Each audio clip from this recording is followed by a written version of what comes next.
Olá, gente, boa noite. Mais uma vez estamos em culto, em celebração. Mais uma vez também estamos de uma forma imediata, mediado pela essa mídia. E também estamos à distância, querendo falar ao coração de vocês, vencer essa distância espacial ou até geográfica e ganhar o coração de vocês com a Escritura Sagrada e com a Palavra de Deus. Que Deus me dê simpatia espiritual, sabedoria, graça, poder espiritual, unção para falar para vocês. Gostaria de começar, como costumo fazer, no capítulo 5 da primeira carta a Timóteo. Paulo está dando algum conselho ao seu discípulo, pastor então, Timóteo de Éfeso, dando conselhos a esse pastor. Interessante que no capítulo 5, versículo 8, na primeira carta de Paulo a este discípulo Timóteo, ele diz, Paulo, ora, se alguém não tem cuidado dos seus, isso é da sua casa, e especialmente os da própria casa, tem negado a fé e é pior do que os descrentes. Ora, se alguém não tem cuidado dos seus, em muito especial os da sua casa, tem se tornado pior do que os descrentes. Este é o apelo que Paulo está fazendo ao seu jovem pastor, para que ele observem os líderes da igreja, aqueles que são mais maduros, os pais, as mães, eles devem cuidar primeiro da casa, e depois então, cuidar dos outros, porque quem não cuida da sua casa, como vai cuidar da casa dos outros? Quem não sabe educar os seus, como é que vai ser líder na casa do Senhor? Então Paulo está desafiando as famílias cristãs, que se aprimorem na educação dos filhos, na manutenção dos filhos, no suporte emocional, psicológico aos filhos. Se aquele que não tem cuidado dos seus, diz Paulo, especialmente os da sua casa, tem negado a fé e é pior do que os descrentes. Que Deus tenha misericórdia de você e de mim, para que a nossa casa seja não perfeita, mas seja um modelo de casa cristã. Vamos orar? Pai, obrigado por esta noite, pelo privilégio que Tu nos dás de debruçarmos sobre a Tua palavra e buscarmos, ó Deus, piedosamente dos Seus escritos, das Suas letras, algo muito maior do que vai além das letras, que nós possamos encontrar o Teu Filho, que nós possamos encontrar a Tua glória, Senhor, possamos encontrar a instrução do Teu Espírito, e assim, Senhor, ao terminarmos este encontro de celebração, possamos ser melhores pais, mães, filhos, namorado, noiva, marido, e a gente possa ser uma família melhor, porque precisamos de modelos de família, Deus, e temos encontrado quase nada no mundo e pouco, infelizmente, dentro do arraial do Senhor. Tenha misericórdia, Senhor, desperta-nos em nome de Jesus, amém. Muito bem, gente, agora nós vamos cantar, como todo domingo a gente faz. É um momento muito legal, muito bacana, que a gente interage, a gente canta. Eu mesmo participo com muita alegria deste momento. É um momento de adorar ao Senhor, de louvá-lo, de honrá-lo. Sabe o quê? Nós somos criados para isso. E a nossa alma não tem sossego enquanto não se encontra glorificando ao Senhor em tudo, não somente no culto, ou na missa, ou na sinagoga, mas glorificando o Senhor no trabalho, na vida, no lar, na família, na rua, brincando, nos momentos lúdicos, no esporte. Deus tem que estar conosco, Ele tem que ser exaltado em todos os momentos da nossa vida. Então, vamos exaltá-lo agora, em família espiritual, louvando ao Senhor. Exaltemos ao Senhor, louvemos o seu nome, a sua glória, o seu esplendor, a sua beleza, a sua Shekinah. Vamos lá.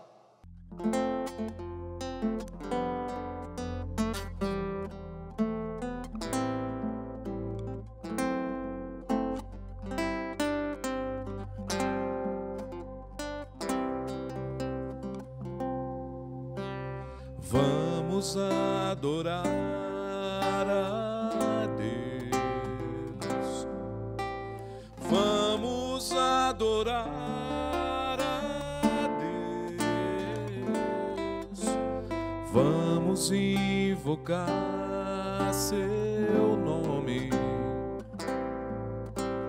vamos adorar a Deus.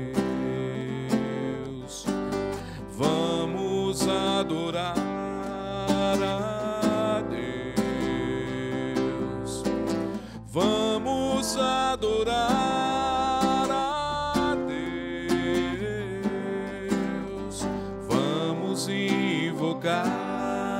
seu nome. Vamos adorar a Deus. Ele veio em minha vida em um dia especial, trocou meu coração por um outro sem igual.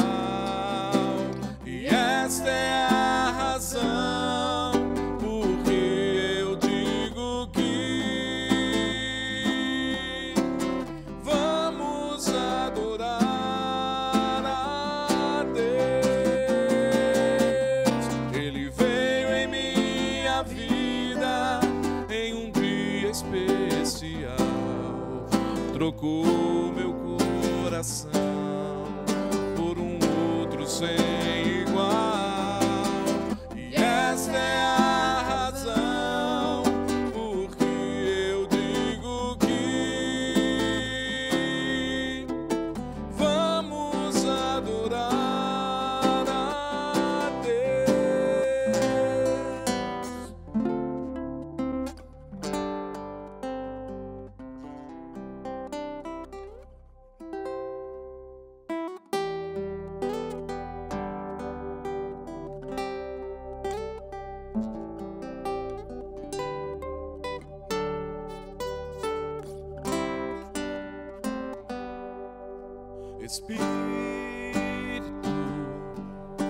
Espírito de Deus, Espírito de amor, nosso Deus consolador.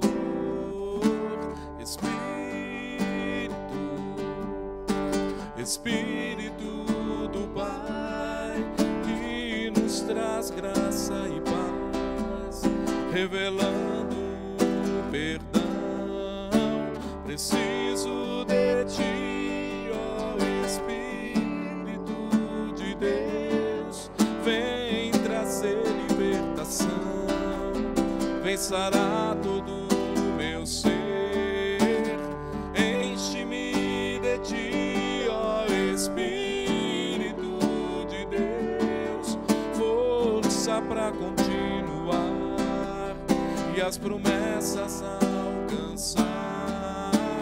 Santo Espírito, Santo Espírito, vem mudar meu viver, restaurando o meu ser, derramando a tua unção. Preciso de ti, ó Espírito de Deus, vem trazer libertação, vem sarar todo o meu ser.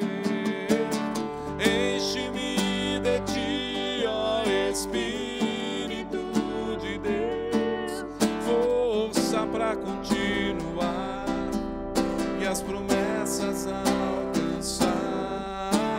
Santo Espírito, Santo Espírito, vem mudar meu viver, restaurando o meu ser, derramando a tua unção. Vem mudar meu viver, restaurando o meu ser, derramando a tua unção.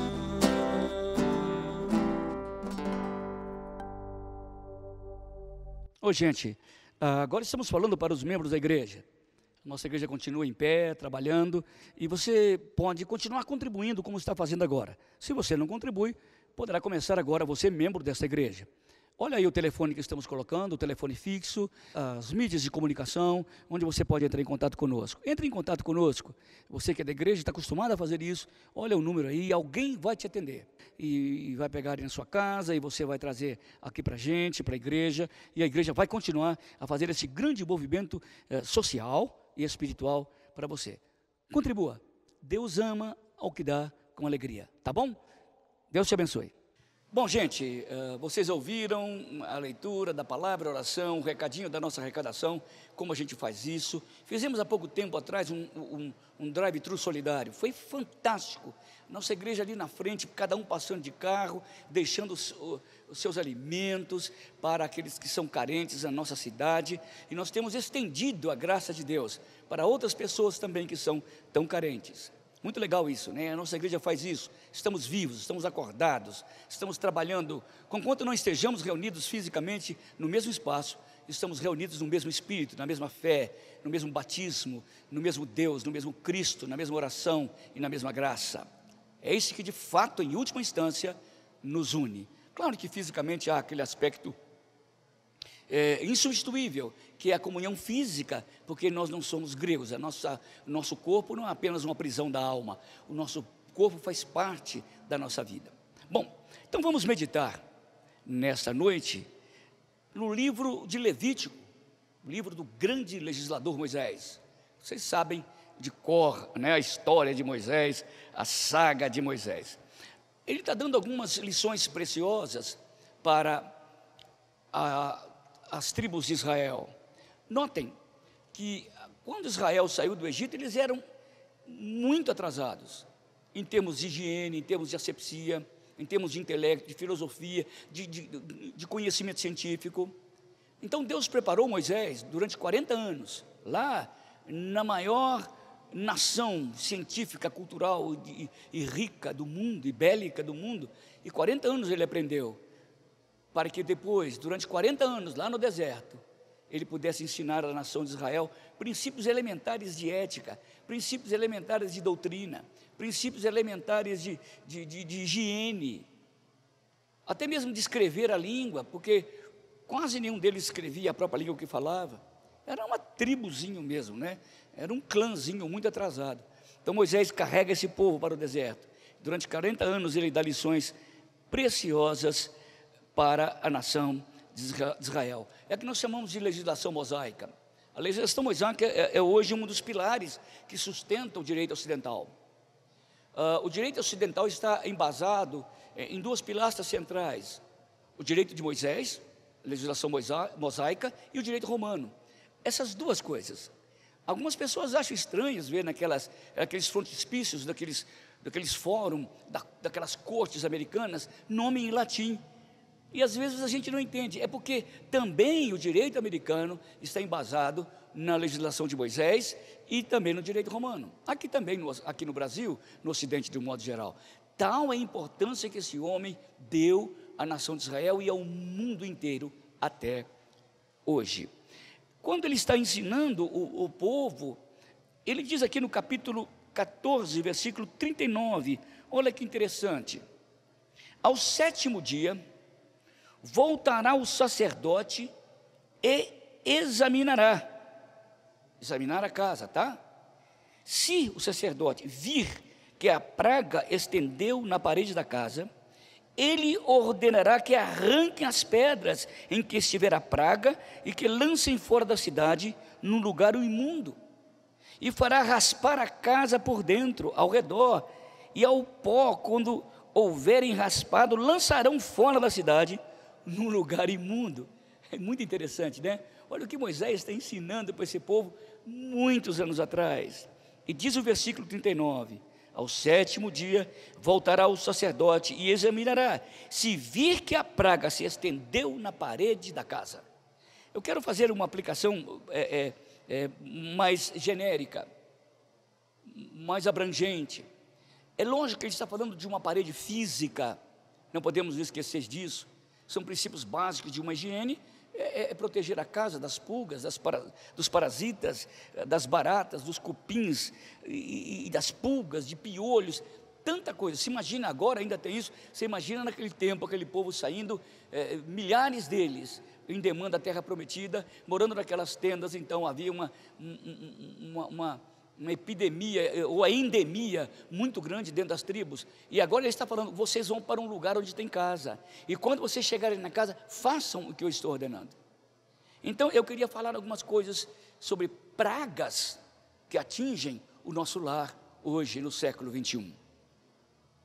Claro que não estou falando de pragas físicas, não, nem de pandêmicas, ou epidêmicas, ou endêmicas, ou qualquer outra, êmicas. Não estou falando disso. Eu estou falando de pragas que atingem o centro, o cerne, o imo do nosso lar, da nossa casa, e das nossas casas de um modo geral.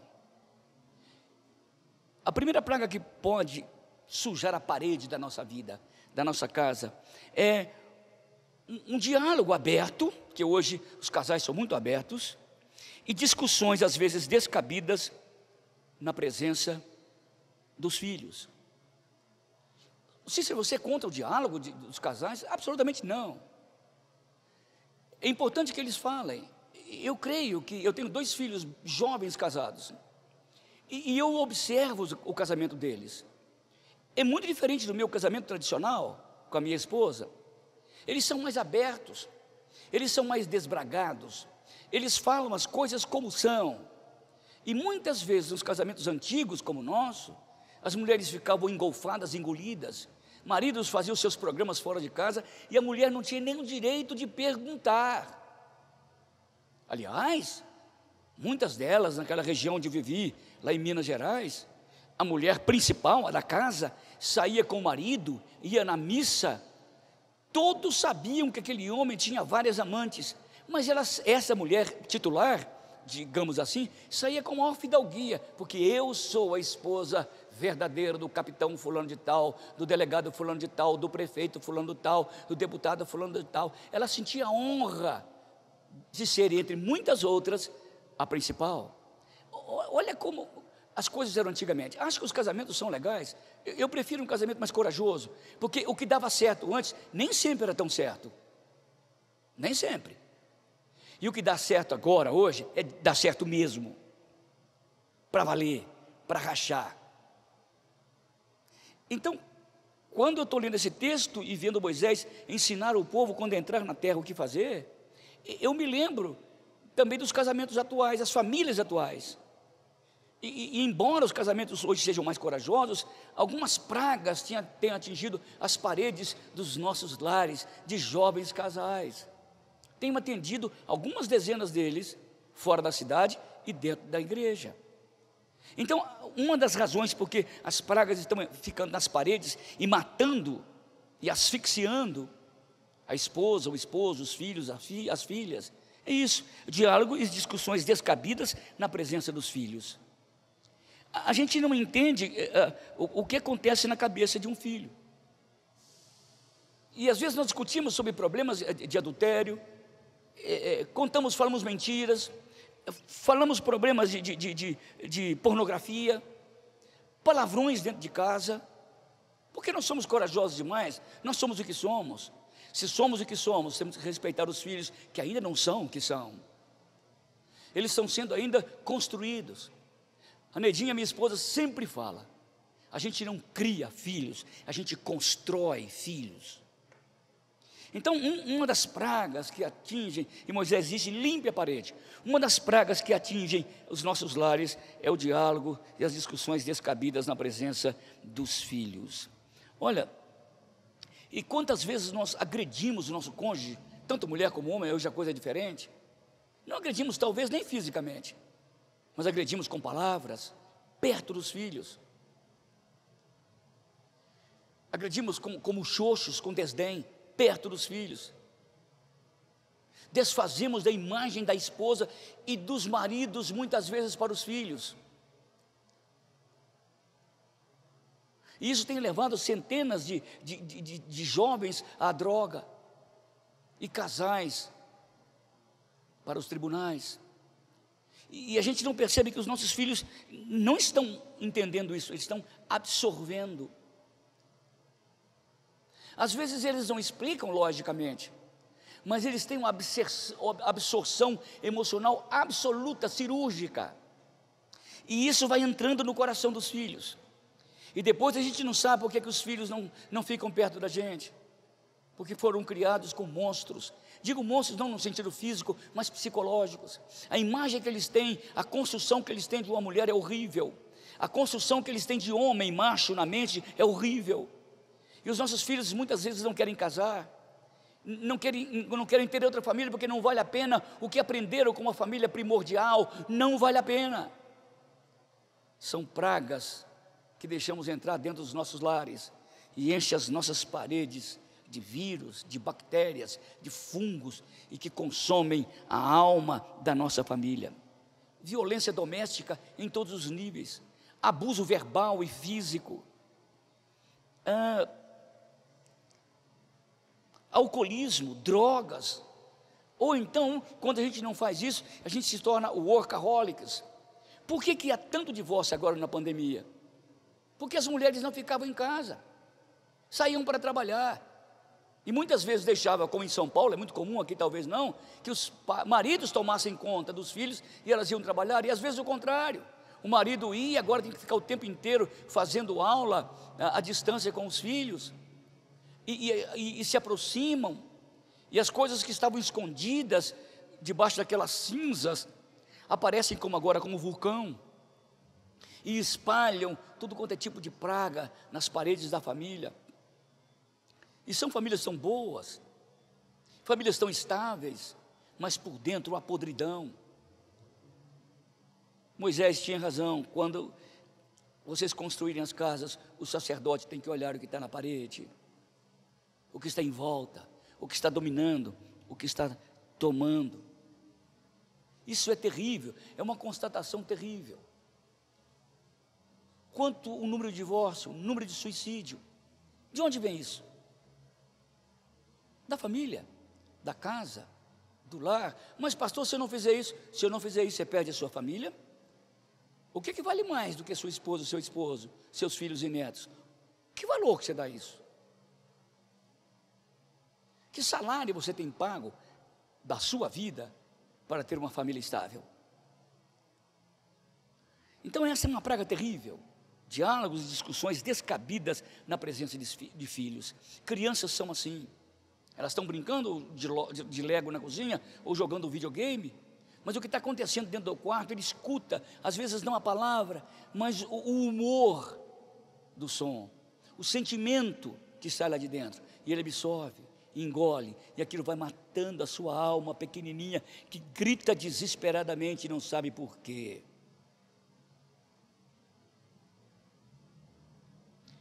Outra praga que tem acontecido nas casas do século 21, a falta do culto doméstico.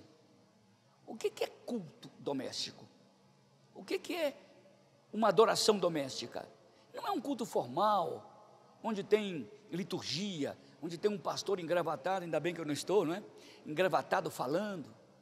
Não, é um lugar em que as pessoas se reúnem como irmãos e pais, e leem a Escritura Sagrada, e cumprindo o que diz a palavra de Deus, no livro de Deuteronômio, capítulo 6, quando vocês saírem com seus filhos, ensine as crianças, põe na cabeça delas, põe no coração delas, porque ali é que eles vão aprender os verdadeiros princípios e valores do cristianismo, valores da palavra de Deus, que nortearão os filhos, não somente no presente século, mas para a eternidade, como diz Paulo a Timóteo, que a Escritura Sagrada é apta para redarguir, para exortar, para tornar o homem aceitável diante de Deus e de boas obras.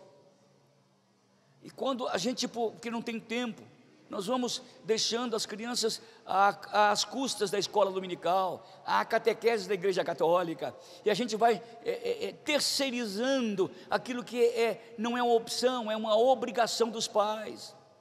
E quando a gente não faz isso, nós estamos jogando praga nas paredes da nossa casa e do nosso lar. Os mais velhos como eu se lembram, quando a gente era criança, a gente ia para a escola, brincava com as crianças na rua, mas a educação estava no lar. Lembra? Quando a gente fazia alguma coisa errada, o que as pessoas falavam? Você não tem pai não, menino? Não era assim? Porque esse direito de costume, o direito consuetudinário, todo mundo sabia que quem educava, que tinha o direito e a obrigação, era o pai e a mãe. Hoje você não ouve falar isso. Você não tem pai não, menino? Porque não tem pai mais, não tem mãe, não tem família, não tem lastro social, não há enlace social dentro de casa. Nós não estreitamos os nossos costumes, as nossas brincadeiras lúdicas mais. E sobretudo não há princípio da palavra de Deus dentro de casa que possa esse princípio nortear os filhos e netos. E quando isso acontece, sabe o que vai fazer? As pragas vão encher as paredes do nosso lar, as pragas vão encher as paredes da sua casa, e mais tarde vai ser tão forte a virulência que não vai haver cura.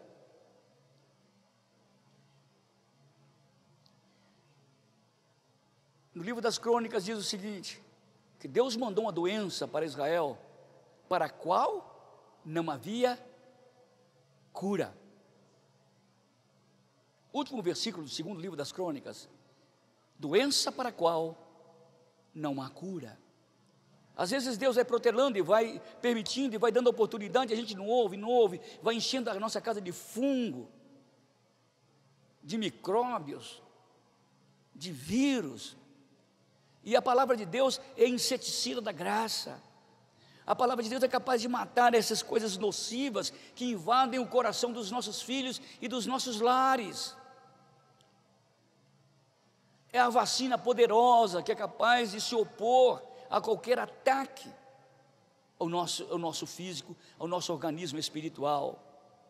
É a palavra de Deus.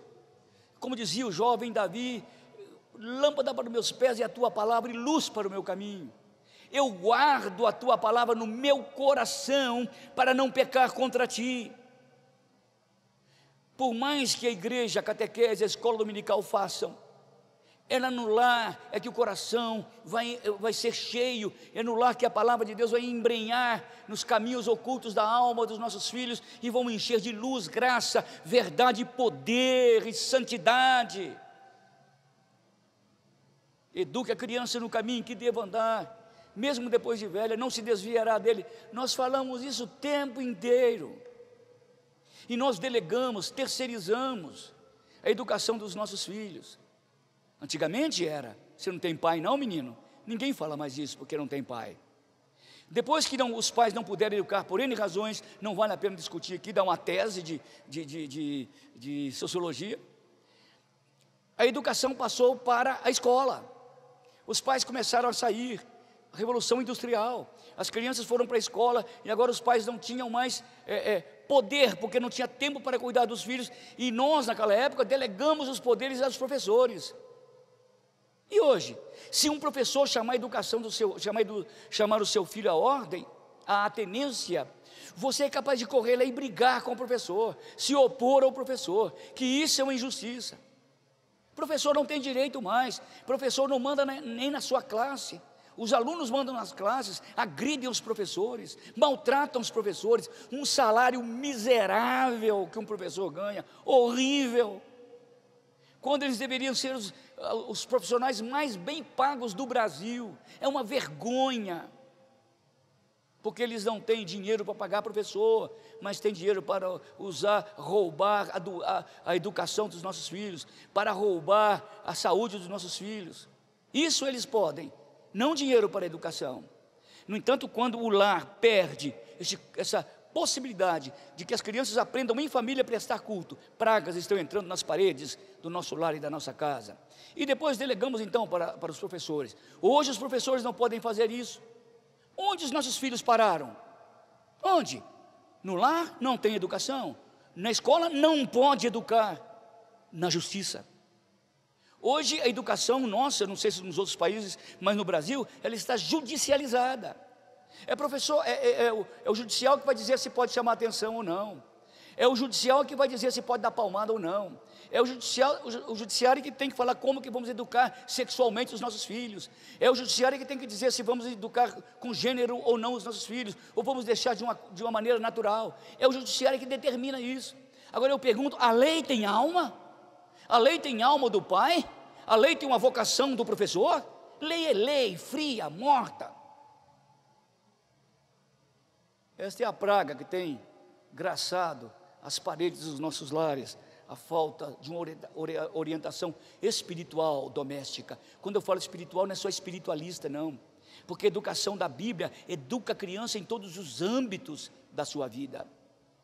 A primeira palavra que eu aprendi a ler foi Jerusalém. Nunca mais parei de ler.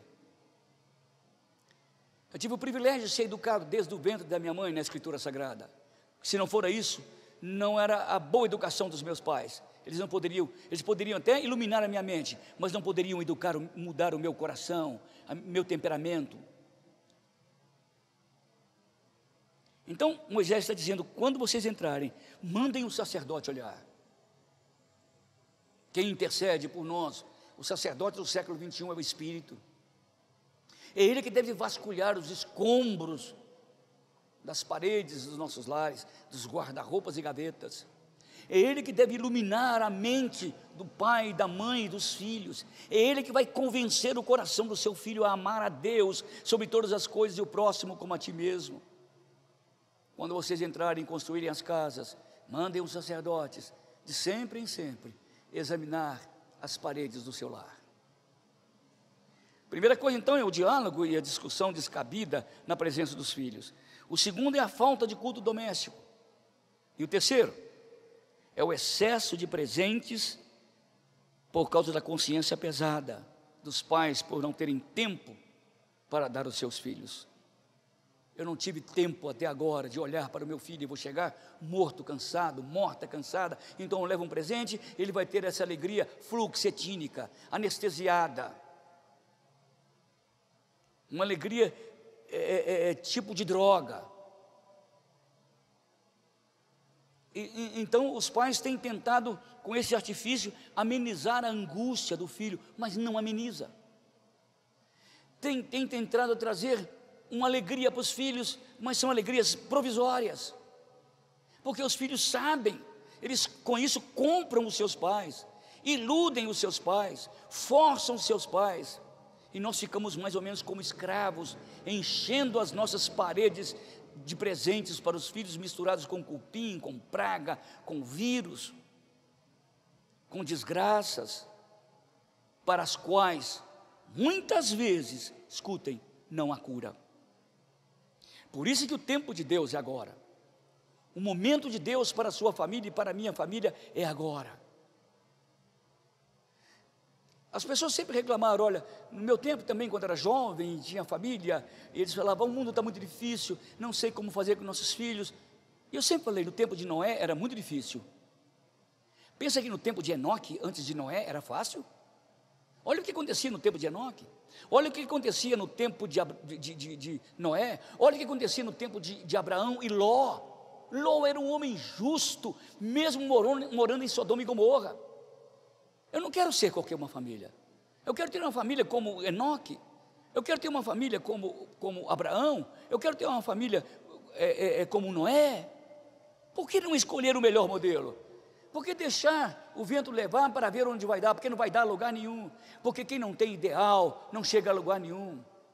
O navio que não tem porto, qualquer porto é lugar nenhum. Nada é seguro, nada tem fim.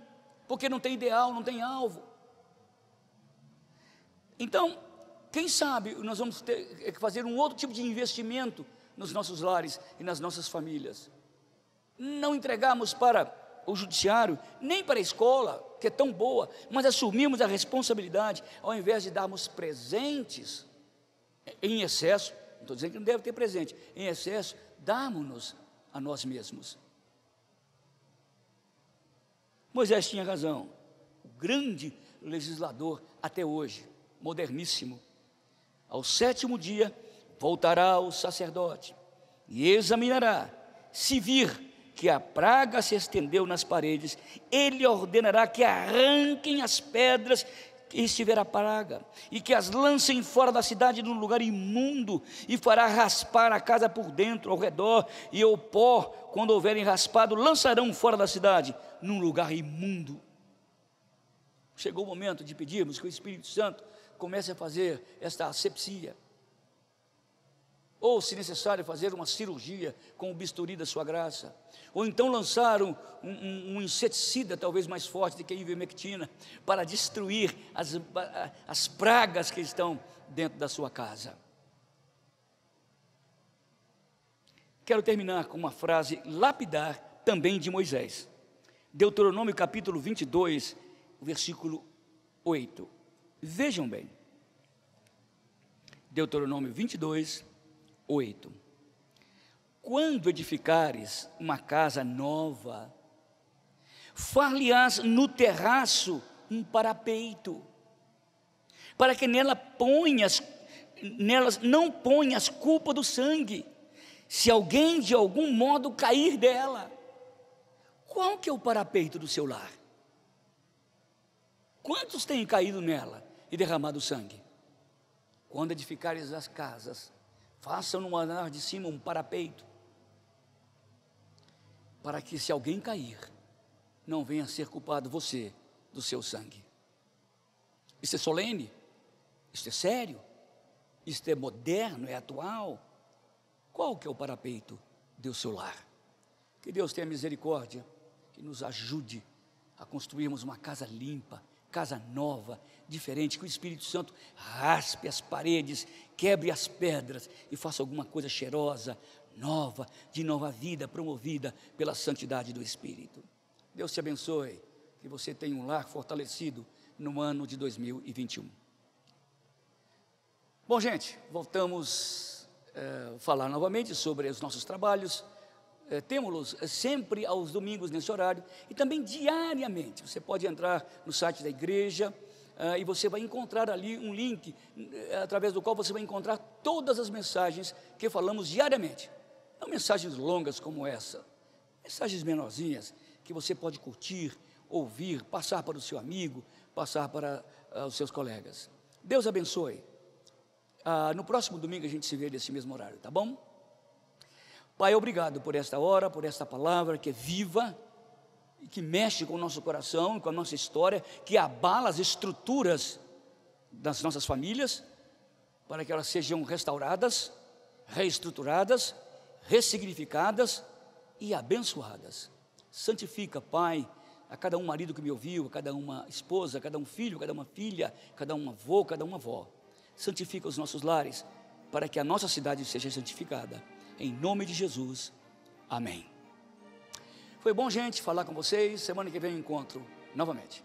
Que a graça do Senhor Jesus Cristo, o amor imenso de Deus, o nosso Pai, o poder, a força, a pureza, a santificação do Espírito, estejam com vocês e todos aqueles que vão limpando as suas casas, enquanto dias e meses se passam, hoje e para sempre. Amém. Tchau, gente. Domingo que vem eu vejo vocês. Um abraço.